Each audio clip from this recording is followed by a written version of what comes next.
Hello, everyone. Good afternoon. It's great to have Jay with us again. We have a lot of great stuff to talk about, and I'd like to start with you know Jay. Of course, is well known, famous for his tripolar world, but now he started the monthly this time, on Friday, with actually three words which have become an obsession of the market, which are inflation, stagflation, and inversion, for yield curve inversion. So I'm going to hand over to him, and he'll tell us, why we should move away from that obsession and focus on what really matters. So thanks. Great to have you again, Jay. Thanks, Roberto, and hello, everyone. So yes, that was the focus. I mean, there seems to be so much attention on these issues of inflation, stagflation, recession, yield curve inversion that I thought it was really hard to add anything, right? Because it's been discussed by everybody over and over again. So I thought we'd pivot a little bit, and I wrote about the tripolar world, updating. It's really our first update in a couple of years since early 2020. And the title of the piece this month was Turbocharging the Tripolar World. And basically, we started off by introducing conflict speed. And so you know that speed has been a big focus of mine for several years. That COVID speed, which we introduced in the spring of 2020, was really the single best construct investment concept we had that year. It really allowed us to stay abreast of the rapid changes across markets and policies. And then we introduced early in 2021 climate speed, the idea that the gap between what we do today and how it impacts our efforts to reduce carbon by 20 and 30 and 2050 is telescoping time, shortening time. And then we followed that up with analytical speed around June or so last year, talking about what the impact of massively faster computational power will mean. And we referenced the work that McKinsey, the famous consulting company, had done, which said that they expect to see more innovation in the next decade, the decade of the 2020s, than we've seen in the last 100 years. And so clearly, as investors, we need to be paying attention to analytical speed. So on Friday, we introduced the fourth concept called conflict speed. And here I'm referring to the rapidity of the excising or the removing of Russia from the global economy. Absolutely unprecedented. In a space of less than a month, this country, which is, a rather large economy, arguably a petro economy, an energy economy, has been basically shut out of the global economy. And people can talk about, where the ruble is and things of this nature, but I think the realities are that Russia is rapidly being excised from the global energy market, as well as the overall market of trade. And the implications of that for Russia are obviously not good. It has real implications for China, I believe, in how China views the world going forward. And I believe, in essence, that these three C's, what I call the three C's of COVID, climate, and conflict, are turbocharging or rapidly accelerating the emergence of the tripolar world, where regional deepening and regional integration in Asia, Europe, and the Americas is the ordering principle by which we're going to move forward on a global basis. And when you think about it, globalization, as I've argued for over a decade now, I mean, remember my first piece on the tripolar world, I introduced the concept back in 2010, 2011. So I've been on this for a decade, over a decade. And I argued then that globalization ended with the great financial crisis. because finance was really the tip of the spear. I mean, I made my living and my reputation, so to speak, on global emerging markets back in the 90s when finance was pushing everything globally. And that spear broke in 2008, 2009. In nationalism, the idea that a single nation can go it alone in today's interconnected global economy is also just clearly not a real choice. And if you look at the UK, I saw something pretty fascinating post-Brexit. The UK this year is seeing its living standards fall at the fastest rate 60 years. In other words, since the Second World War. You look at Russia. Russia is basically, the economy is in process of a slow implosion. So nationalism doesn't work either. And it's not just governments that are doing this, Roberto. I think very importantly, companies are leading the way here. And we introduced Tesla as among the first of our tripolar world companies, arguing that as a result of its new plant in Germany, that it has modern, state-of-the-art production facilities in each of the three regions. Its factory in Shanghai for China and Asia, its factory in Germany for Europe, and its factories in the United States, now plural, as it's about to open its, I believe, its second factory in outside of Austin this month. And lo and behold, after we called Tesla one of the first, if not the first, tripolar world company, I noticed that today it was up 5%. So I'm not going to claim credit for that move, but I will note that Tesla is only 5% away from its all-time high. And so Tesla is one of these companies. Another company at the leading edge of this is Taiwan Semiconductor, right? Every government is recognizing that it needs, or every region is recognizing that it needs to have access to semiconductor chips. So clearly that's going on in Asia. And Taiwan Semi is recognizing that it, for its own security, needs to set up production outside of Taiwan. So that's happening. Big effort in Europe, underway in Europe to develop semiconductor production capacity. Big effort underway in the United States for the Americas to build up its semiconductor production facility. And we're seeing the same thing with electric vehicle battery production.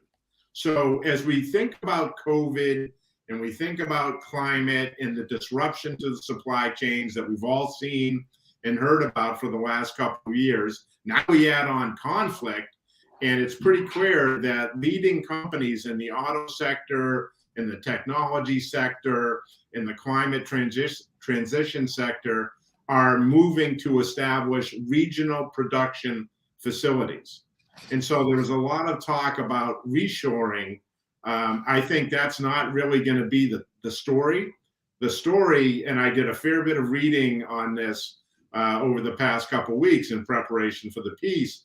You know, the story is regional production platforms where countries and companies can feel comfortable that their supply chain is in the neighborhood, not in each country, because countries can't really afford, or companies can't afford to do a plant. Mm-hmm. A fab plant costs $15 billion to put together, somewhere in that order of magnitude.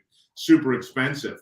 But you can run production for the Americas, let's say, out of the US, for Europe out of Germany, for Asia out of China, or somewhere outside of China as well. And so I really think that importantly, you have not just governments moving in this direction. Governments have to be able to provide security for food.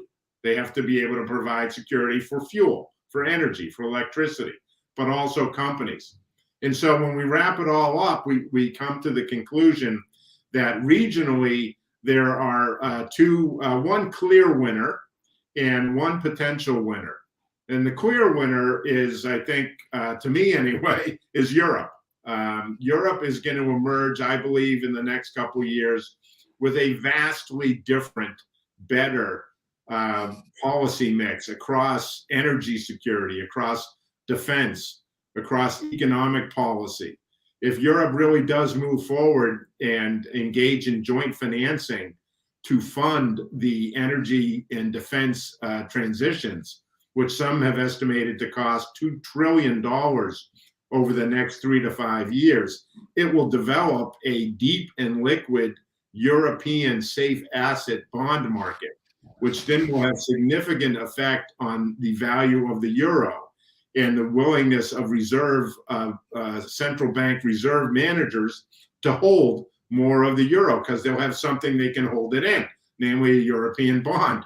Right now, the safe asset in Europe is the Bund. And we know that Germany doesn't really borrow. So it's a completely illiquid market, which doesn't really do justice to the whole entirety of Europe. And so to me, Europe represents a significant tactical and strategic investment opportunity for reasons which hopefully we'll get into. The other region that has big upside here is the Americas. And that's kind of because outside of the North America integration, Canada, the US, and Mexico, the original NAFTA going back to the mid-90s, the Americas have done very little to integrate further southward. And if energy security and lithium security and copper needs and food needs are really going to come to the forefront, then South America, Central America, are regions that could have significant appeal in the coming years. And so I wonder if the big move up in Latin American equities this quarter, I think it was the best performing region, with Brazil probably by far performing market, is an early read on this, where very illiquid markets that have been severely beaten down. Brazil was the worst performing market last year. Trading at I think 7 times earnings. I think the PE is on Brazil. Correct, is screamingly cheap, and they're much further along in their their rate tightening cycle, probably close to the end. As the U.S. is getting started, Brazil is basically likely to finish its rate tightening cycle. So there too, you have a real opportunity, and then that obviously leaves Asia, which centers around China, of course, as the region that's kind of maybe squeezed a little bit here, as the reshoring pulls production out of Asia back to the Americas, back to parts of Europe, and you have the issues surrounding China and its efforts and its focus on Taiwan, et cetera. So it's some really fascinating stuff that is in process of unfolding. But I believe as a long-term investor that this is the type of things that type of work, type of thinking that investors need to do, certainly every once in a while. And I thought, hey, given all this talk about yield curve and stagflation and whatnot, let's give people something else to think about. Yeah. So turbocharging the tripolar world is our effort to do that. No, it's fantastic. And let's start with Europe first. So I guess the driver is mostly on the energy security, but also security itself, right? Because of what's happening in Ukraine. So it will be of course I agree. Europe would emerge substantially better in 2 years. If they seize the opportunity, which looks like they will. But I'd like to talk about a topic that kind of overlaps both Europe and climate, which is I don't know if you saw the statements from Antonio Guterres, the UN Secretary General, about countries basically lying or not doing enough about the climate emergency. So how do you see this whole picture? You had the emergency. Of course, gas was always seen as a transition, fuel, so you can move to lower carbon. But now, because of this Russia emergency, some countries are pressuring for more sanctions, others not so much. Some countries talking about bringing back coal. So how do you see this whole picture? Yeah, it's a great question, and it's kind of how we started off the monthly, because as you remember, the tripolar world is really our framework, right? So that's our centerpiece, the way we view the world, and we think it's a differentiated viewpoint that allows us to hopefully add alpha over time in our model portfolios. But underneath that is our global risk nexus, where we look at climate, economics, politics, and policy before wrapping all that up into the markets. And we do that regionally and globally. And so climate is exactly the first cut of the global risk nexus. And there, I would say, to me, Europe really has what I call in the monthly a triple play opportunity. So in baseball, triple play is when you get 3 outs in one play, which is very rare. And the triple play for Europe in climate is the potential here in the next couple of years to reduce its dependency on Russia. That's an energy security and now a defense and national security issue. Reduce carbon emissions. So to your point about climate, I think it's really critical for Europe to not lose sight of the focus on carbon reduction. And then 3, reduce inflationary pressures, right? Because if you think about it, the inflationary pressures have come from the dependency on Russia and the emergence of the need to move away from that dependency very, very suddenly.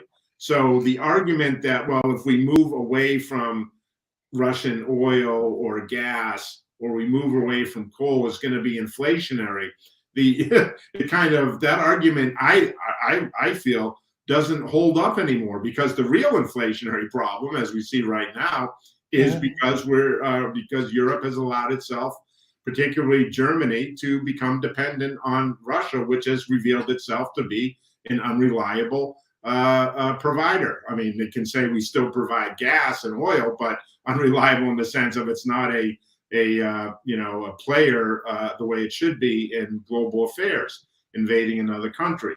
So to me, that's a real opportunity for Europe to take the leadership in climate, right? So if climate is the big deal for the decade of the 2020s, and I've said before that I believe it is, and I continue to believe that it is really the central issue for this decade, Europe has a chance right now to grab the leadership, because it is going to move faster than any of the other regions, right? Look at the United States. The climate effort of President Biden has really been sidetracked. Yeah. Sadly, as an American, it's pretty clear all the effort, the $500 billion in climate-related spending that was going to be part of Build Back Better is stuck in limbo. There's no Senator. So that's the state of the play in the U.S. If you look at China, clearly China is moving to address its energy needs and its carbon reduction needs, but it's not moving particularly fast, and neither, by the way, is India or the ASEAN countries. So to me, Europe, which is already leading the regulatory front on technology, it's the global regulatory leader on technology, has a chance to dovetail that and be the leader on climate adjustment and climate transition. And I think it's going to seize that opportunity.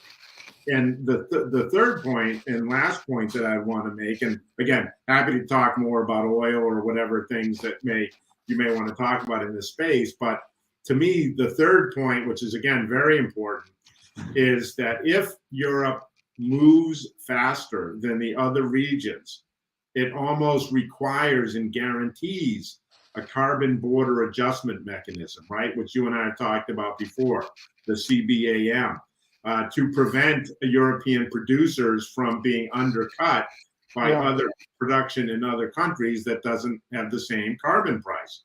And so to me, what we're seeing here means that down the road in a year, once things stabilize, I believe, with Russia and the Ukraine, and people have a chance to kind of pick up their head and breathe a little bit, policymakers, they're going to implement a CBAM in Europe.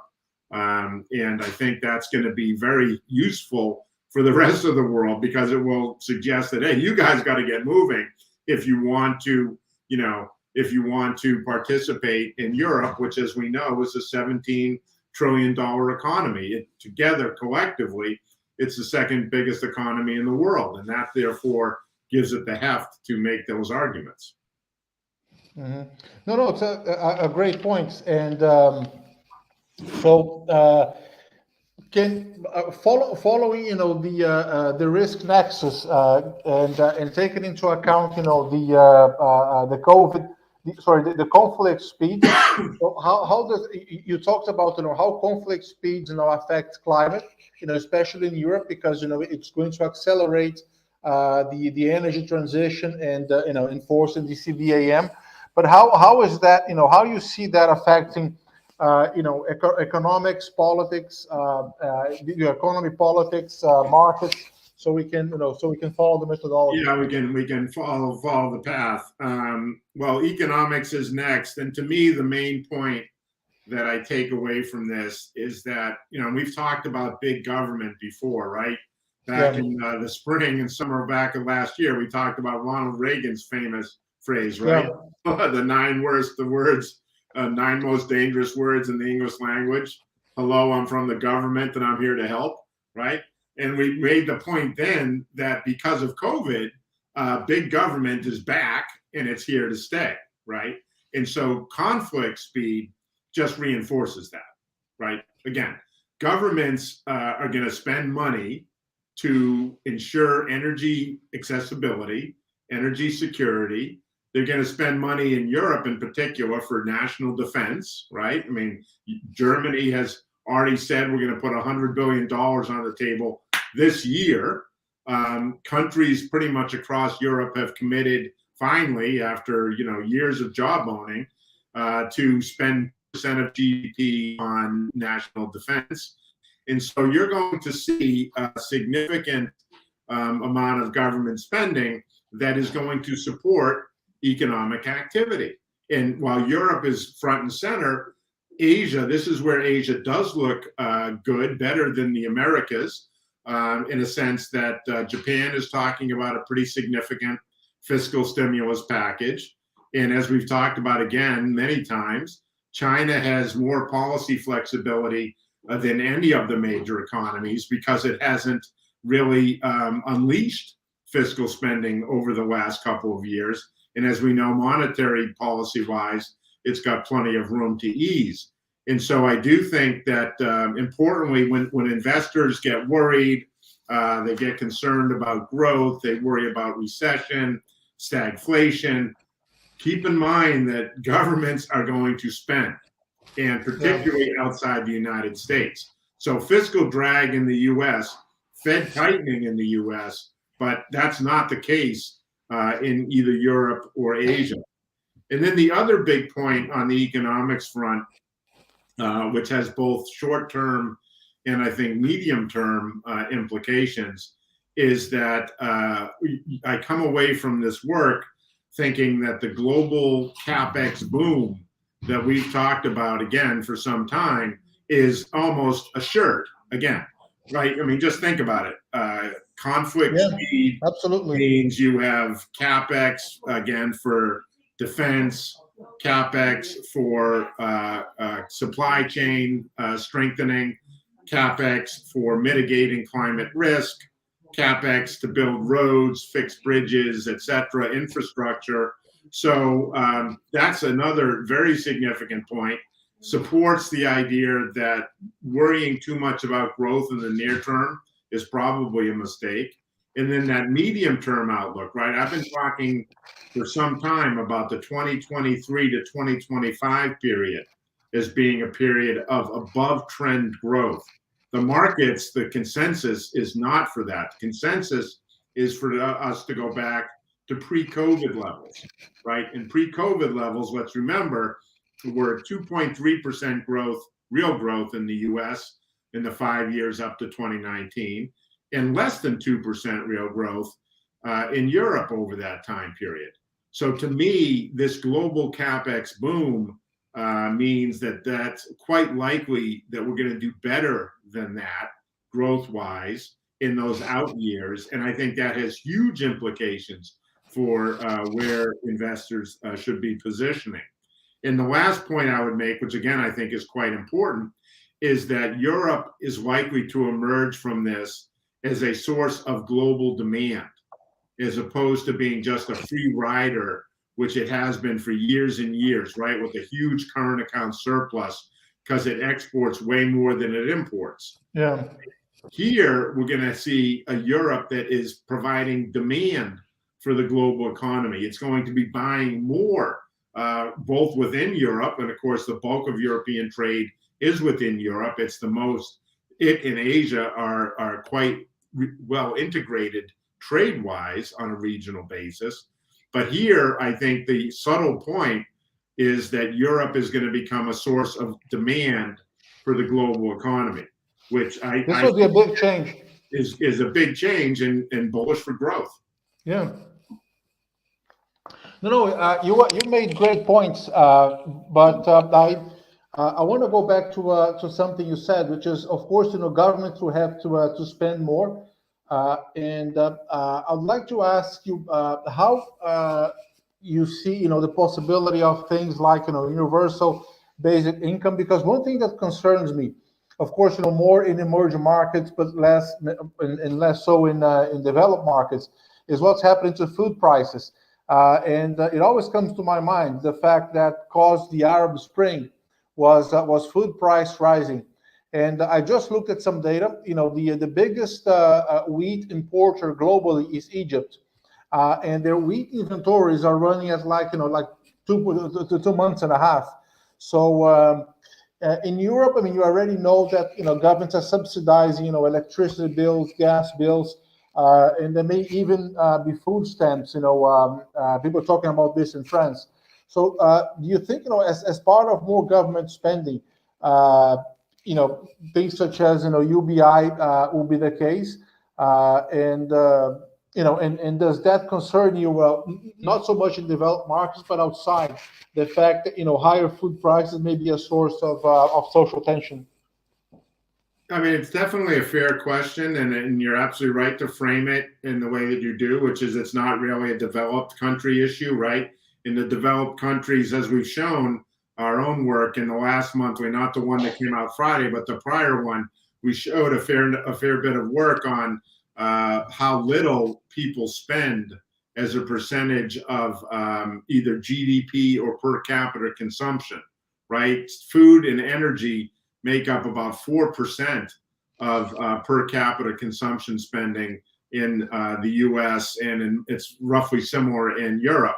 So it's really not, it makes headlines when you have $5 gas and whatever the equivalent is in the US, in Europe, but as a reality, I think it pales in comparison to where we are wealth-wise, right? People tend to forget that as a result of a strong stock market and strong housing markets, household net worth is off the charts in the US, and again, similar in Europe. You have people who have never been wealthier. So that's an offset to this idea that, oh my goodness, all of a sudden we have $5 gas and therefore it's going to be a huge problem and people aren't going to spend. I just think that's way overstated.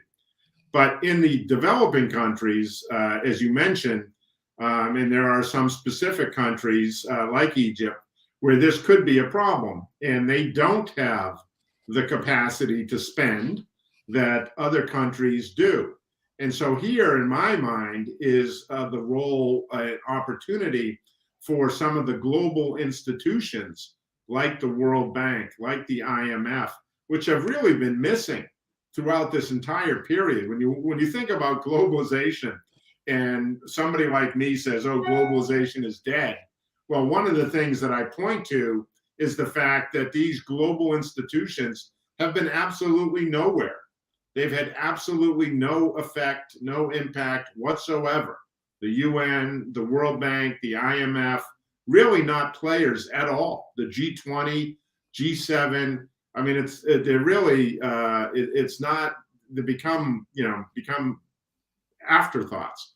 So, but here, in the case of places like Egypt, etc., is where the IMF and World Bank can and should, and hopefully will, be stepping up big time to provide some adjustment packages for these countries, so that they don't have to endure, food riots as they jack the price of wheat up. Because obviously that price is a partially subsidized price anyway. So the government has to deal with the differential, and there is going to be a pretty significant differential, at least in the near term. So to me, as an investor, I don't really worry about that too much, because those countries are not really, significant parts of the investable universe. And I really don't act very much at all in the frontier markets, which is where, if you were a dedicated frontier market investor, then you probably have a fair bit of concern. But as someone who's looking at global multi-asset, where equities are only 50% of my benchmark to begin with, it's not really an investable concern. Yeah, no, it's a great point, and these. Unless it happens in countries which, I'm just trying to pick one, like Saudi Arabia, which happens to be, it's important for markets because of its, its importance to oil, but of course it's a social. Yeah, the oil at $100, they've got plenty of money. That's not going to be a problem. Exactly. So they can take care of themselves. Yeah, that's a fair point. But before we follow the methodology, I just remember something I was going to ask. In the beginning. So you talked about Tesla being a typical TPW company. Is Elon the most influential figure for markets today? Because of course, he moved markets not just because of basically because of his investment in Twitter, and of course, Tesla is doing well. It's just 5% below the all-time highs. But is he the guy that moves markets, and increasingly? That's not really something I spend a lot of time thinking about. What I think about, and what is impressive, and it's so impressive that I'm probably going to use it in my musings this week, is there was a 3-minute video that went across Twitter, showing a drone view of the new Tesla factory, Gigafactory in Germany. And that is very impressive. Okay, so I give the guy a ton of credit. He's created, multiple businesses at scale that are path breaking. So he's not just following somebody else; they're path breaking, creating new businesses. Whether it's the space effort, whether it's Tesla, whether it's Neuralink. It's super impressive. And the other thing I would just say is, I read recently, because there's the interesting debate here in the U.S. is President Biden, in his budget that he presented last week, presented a billionaire's tax. Yeah. And one of the pushbacks to that tax was, if there was a billionaire's tax back in the day, would Tesla and the space effort even be around? Because when you go through the early days back in 2000, I think 8, 9, during those very tough times after the GFC, Mr. Musk and Tesla almost went out of business a couple of times. And he had to put his own, significant amounts of his own money, which he got by being an early investor in PayPal. So you go back and back. It's an impressive resume of success across different fields, at scale, at new efforts, new beginnings.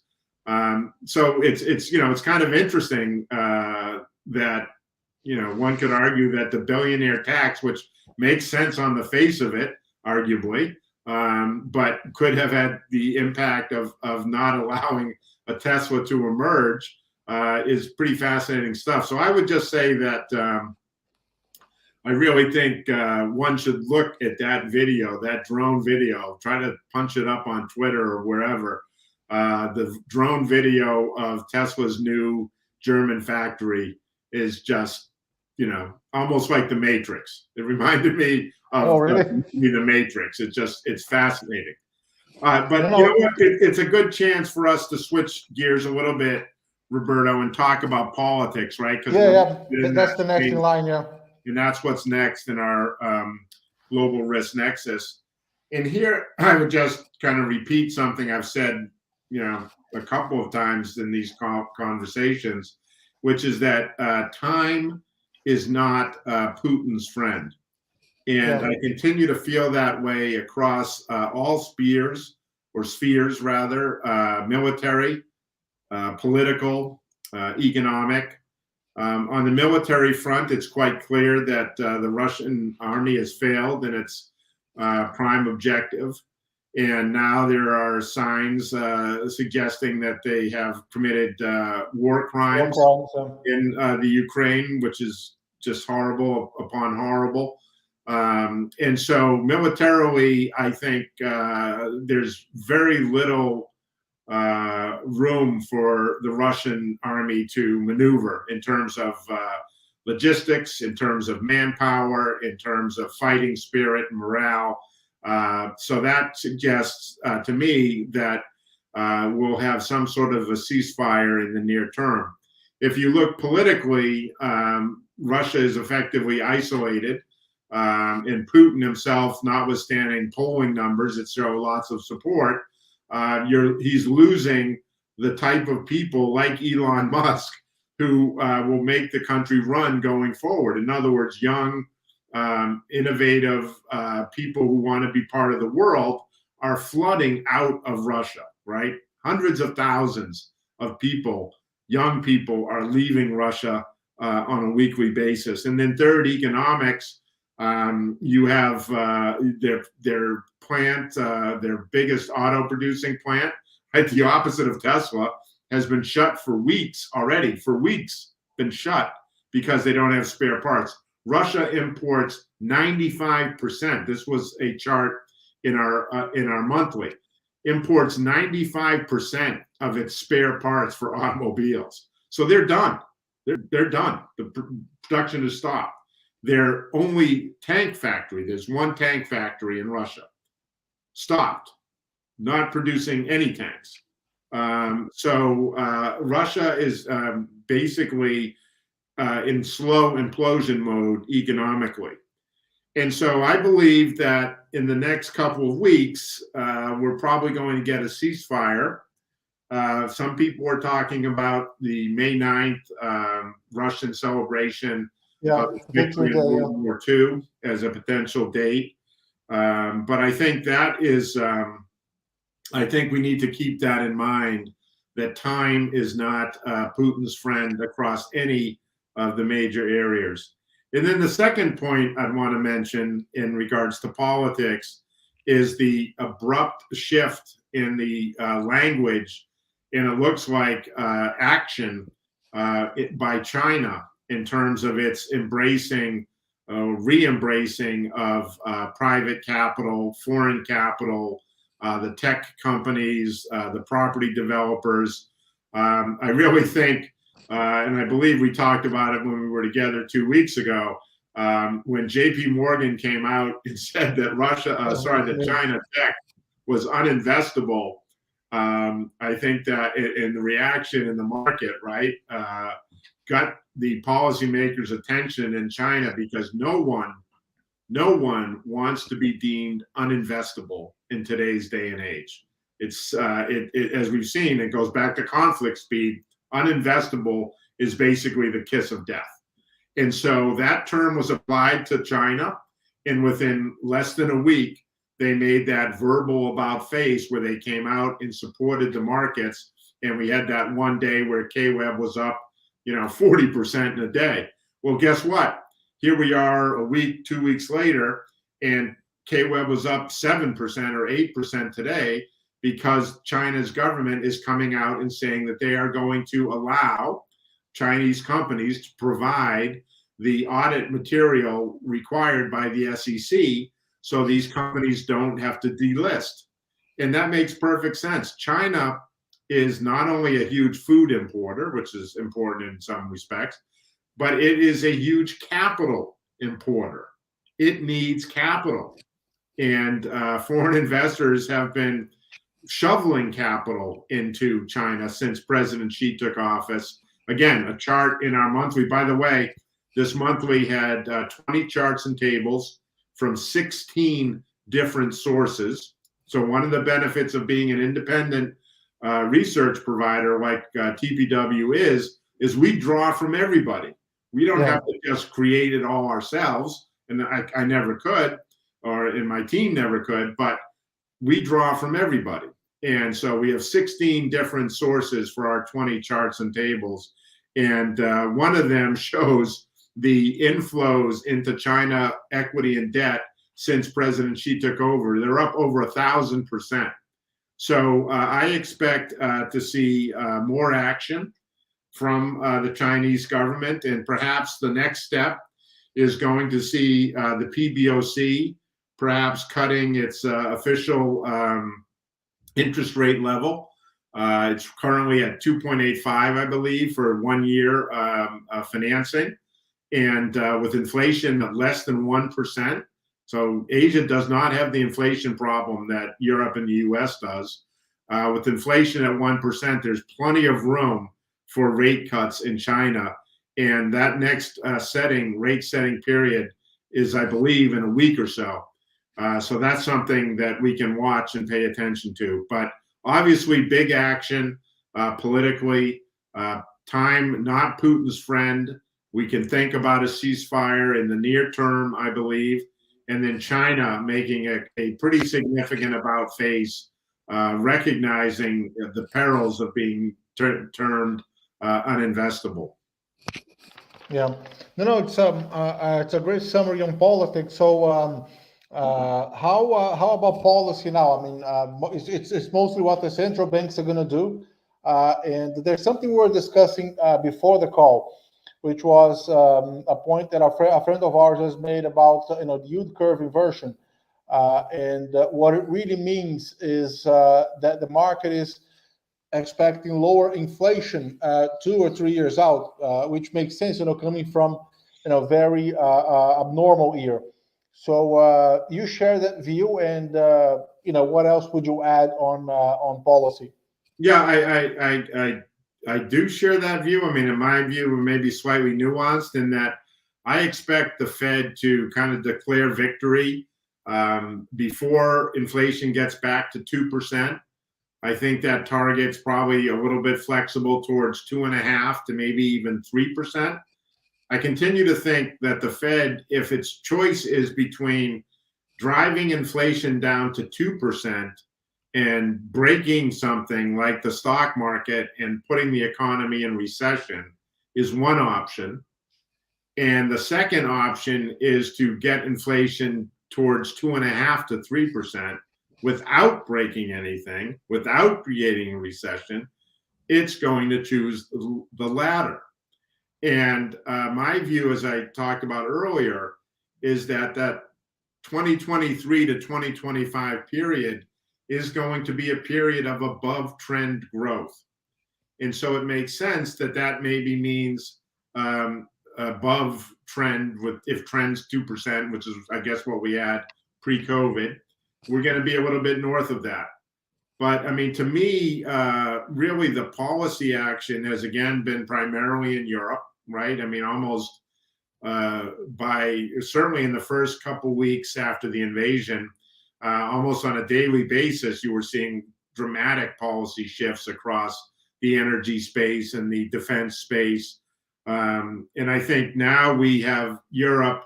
To me, the big action is that Europe, which has been kind of a reactor or a taker of market action, now has a chance to shape market action. And it's already taking that with the regulatory front, right? The Digital Market Act. We just talked about how it's going to lead the climate transition.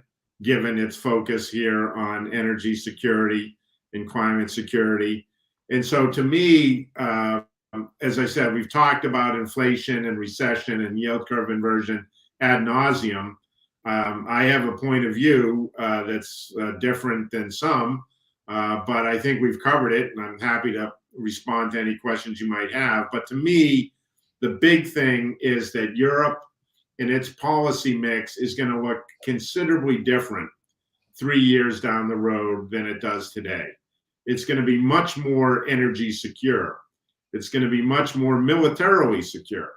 It's going to be much more economic policy-wise secure in the sense of joint financing, which unlocks the opportunity for a capital markets union, for a bank union, for the ability to cross support deposits, which allows for banks to do M&A, which would unlock huge value in the banking sector.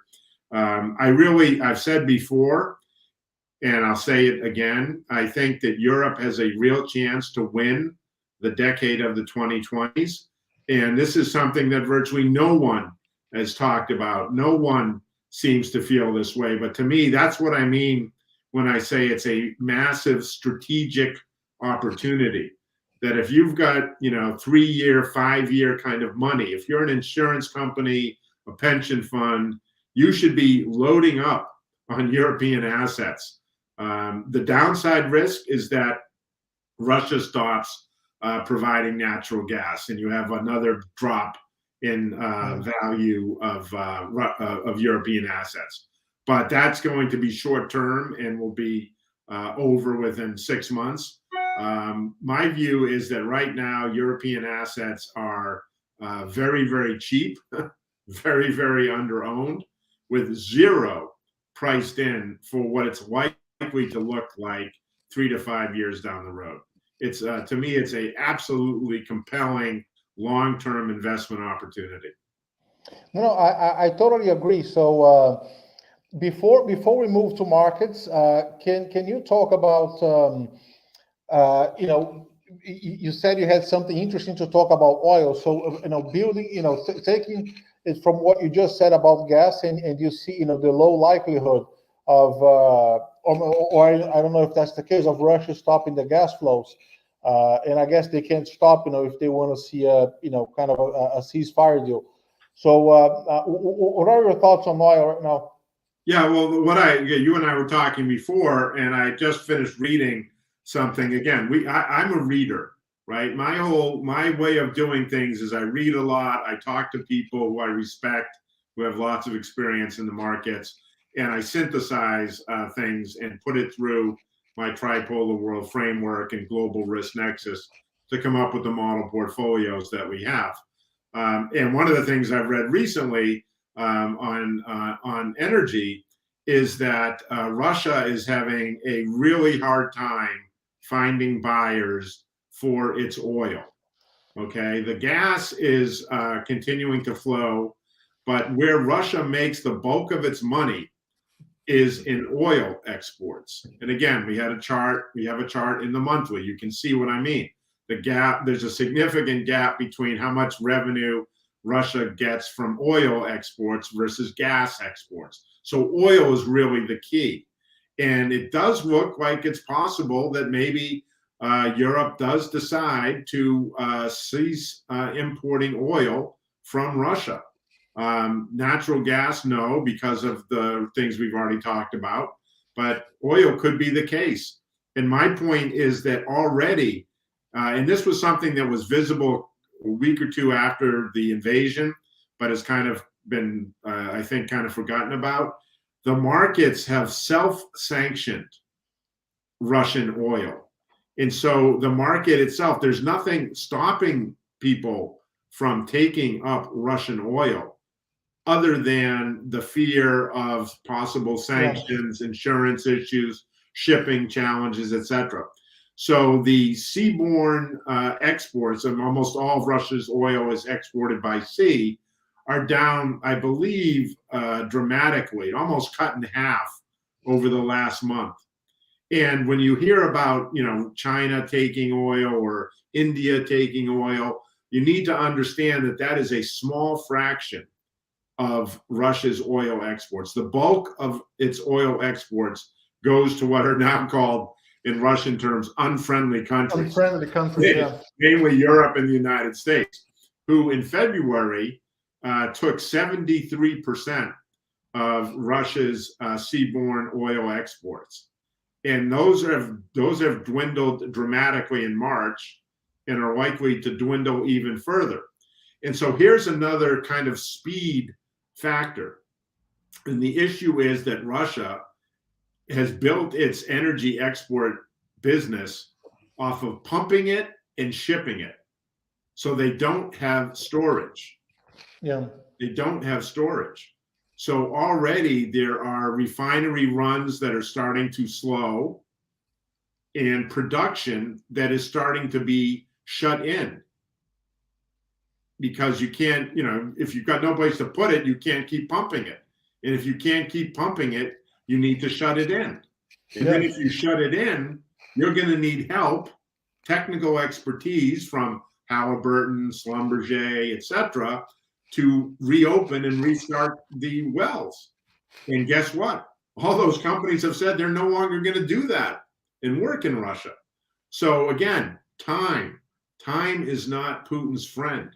And so you're getting close to a point where there's almost a little bit of a game of chicken, I think, going on in the energy space between the US and Europe and Russia, and what might happen so that the calculus shifts, right? The calculus has been, oh, Europe is dependent on Russian energy, and if they don't get it, Europe is screwed, and prices are going to go through the roof, et cetera. People are not paying any attention to the reality that Russia could be screwed here in the very near term if they can't find buyers for the oil. And as I said, early indications are that they're really struggling. And so if they're shipping, I don't know, 5 million barrels or something like that, that's going to get cut down to half. And what happens to the production runs on both the refinery and the wells themselves, and do they start to get shut in, and what does that impact really mean? Again, suggests to me at least, and I'm not an energy expert by any stretch, but the people who I'm reading are experts and have a very good track record, suggest again that time is not Putin's friend on the energy space. No, I totally agree. So finally, what it means for markets, and of course, congrats to you, because you had a constructive view and talked about a early spring rally, and the markets have been very strong. But what else is left? I mean. Well, you're very kind. I'm laughing because you're very kind, because obviously there were a couple of weeks in there where things were far from bright as a long-only, fully invested investor like myself in our model portfolios. Remember, we have our global multi-asset model portfolio, and then our TPW20, our 100% thematic model portfolio. So there were some challenging days there in early March, but subsequent to that, yes, things have done much better. And when I in the market section for the monthly, I started off by talking about a golden age for asset allocation, right? Which was my title for my, I believe, 2020 outlook. A golden age for asset allocation, before COVID. And, when you look at Q1 of 2022, it has been a golden age for asset allocation, right? You had the worst quarter for US bonds in 40 years. You had the best quarter for broad commodities in 30 years. You had the S&P down big. You had Brazil, as we talked about, doing very, very well.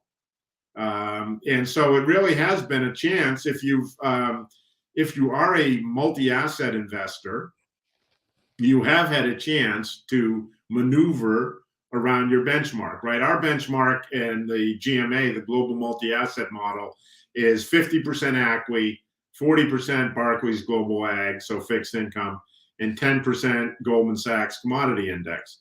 And so we have been overweight equities, massively underweight bonds, and significantly overweight commodities. And so out of all that, we're probably going to come through early March roughly flat, give or take a little bit for the model. And that's versus, a 60-40 portfolio being down, I believe, north of 5%. So 500 basis points or so of outperformance in a quarter, which is really, really wonderful. But to me, shifting gears a little bit and talking about inversion, there's been so much talk about inversion, but so little talk about the reality that, inversion, recession, there's typically a 1.5 to 2 year lag between the two. And I am all about speed, so I'll accept the idea that things move faster today. But the second point to that is that the average return for the S&P from the point of inversion to the point of recession is something around, 25 or 30%. The guys at LPL do really nice work, and I think that's their statistic. So, I don't think one should be fearful of the 2s, 10s inverting. I tend to look at the 3-month versus 10-year, which is the input that the Fed looks at. And, by the way, the Fed's recession indicator is according less than 10% chance of a recession over the next year. So, to me, this is like a lot of hot air. And I think a recession in the US or in Europe in 2022 is extremely unlikely. So for me, we're really focused on 4 areas right now. They are Europe, which we talked about. These are 4 areas that we see are beneficiaries of the 3 C's: COVID, climate, and conflict, acceleration of the tripolar world emergence. So the first is Europe, which we've talked about on both the tactical, valuation, ownership, as well as strategic policy mix outlook over the next 3 to 5 years. We see Europe as a really significant opportunity. Secondly, kind of relating to Tesla a little bit, the thematic and disruptive tech space, likewise, we think is a significant opportunity. And I've been talking about this for the last month or two, really suggesting that in this big sell-off, it's the end of the bear market for these companies, not the beginning, right? The ARC names, which is the poster child, peaked over a year ago and are down 70% and are trading at valuations that are more compelling. And again, some really nice charts in the monthly on this. Public market valuation of disruptive tech is trading at a significant discount to private market valuation. So there's a real floor, I think, being put under the public market companies by the venture capital and PE people who have tons of dry powder and recognize that the value is more in the public market than in the private market. And again, I give an example of Instacart and DoorDash as an example of one public, one private. And the private company sells at a 50 to 60% premium on a price to sales basis than the public. So again, people are just, it's so easy to say, oh, ARC is, expensive and Cathie Wood is crazy and, forget about it. As opposed to, ARC is bottomed a month ago, is up 30% off its low, is trading at a significant discount to the private market peers, has a record short position built into it, et cetera, et cetera. So second is the disruptive tech thematic space. The third is China equity, as we've talked about. And this one has not worked, yet. It's starting to work now. I hope so, from your lips to God's ears. But it hasn't. We've been bullish, and and early. Let's be generous to ourselves and say we've been early. But the good thing to me is that China hasn't worked, and yet our portfolios, because other things have worked, are fine. And so I look at it as China's going to give me the upside, right? Right now, China is nothing but upside. I think very limited downside for the reasons we've spoken of. They've looked at what uninvestable means. It's unacceptable. They can't afford it. So they're going to fix that. And in the interim, it's the same type of thing. The example I love, which is once again in the monthly, is the chart showing that Alibaba, one of the top tech companies in the world, trades at the same price to sales basis as Campbell's soup. Yeah. I mean, that's a fact. It's not even exaggeration. It's a fact. Yeah. One of the leading tech companies and one of the biggest economies in the world sells at the same price to sales as Campbell's soup. So there's two things there, right? One, China tech is super cheap. And two, U.S. defensives are expensive. So China equity.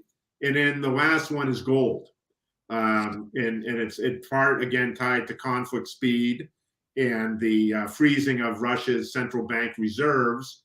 And the thinking is, and it's not my idea. Again, as I said, I'm a reader and a synthesizer. It's this guy, Kevin Muir, who writes a really good macro piece called Macro Tourist. He laid this out in great detail. I actually linked his piece in my musings a couple weeks ago. So people want, they can go back and look. I think it was 2 weeks ago. I linked his piece, but he went back and said, what happens if China, which has 3 trillion in reserves and 3% of it is in gold? What happens if China wants to put 25% of its reserves in gold, now having seen what happened to Russia's central bank reserves? And the answer is that every public bit of gold that you can buy in the public markets would have to be bought by China to get anywhere close to its 25%, and then a whole lot more. So gold to us is really interesting. And like many of the commodities, the miners have not appreciated as much as the primary, right? So if you look at oil companies, XLE, they haven't appreciated anywhere near as much as oil itself. Same with the copper miners and same with the ag companies, the same type of thing. So we own the gold miners in our GMA, and it's been a very good position for us, but I think it's got room to do significantly more. So the 3 areas of Europe, thematic, disruptive tech, and China equity all share the same following characteristics, and I'll end here. They're all massively oversold. They all have lousy sentiment. They all are very cheap relative to their own history, very cheap relative to the United States, and they have significant upside exposure to the policy shifts that we expect to see manifest from the turbocharging of the tripolar world. That's great. So that's fantastic. And we have ended, in a high note, with the 4 things, the 4 focuses. I fully agree. So thanks again. It was a great session, Jay. We went over time by about 5 minutes, but it was fantastic. So I guess I'll see you right after Easter, right? So happy Easter, and I'll see you on Monday, if I'm not wrong, 18th of April. All right. Well, the time is certainly going fast as we talk about our speed motif, but it has been a great conversation. Thanks for some really wonderful, insightful questions, Roberto. No, thank you. Great to be with everyone in the Ohm family, and we'll see you again in a couple weeks. See you in a couple weeks. Thank you, sir. Bye-bye. Thanks, everyone.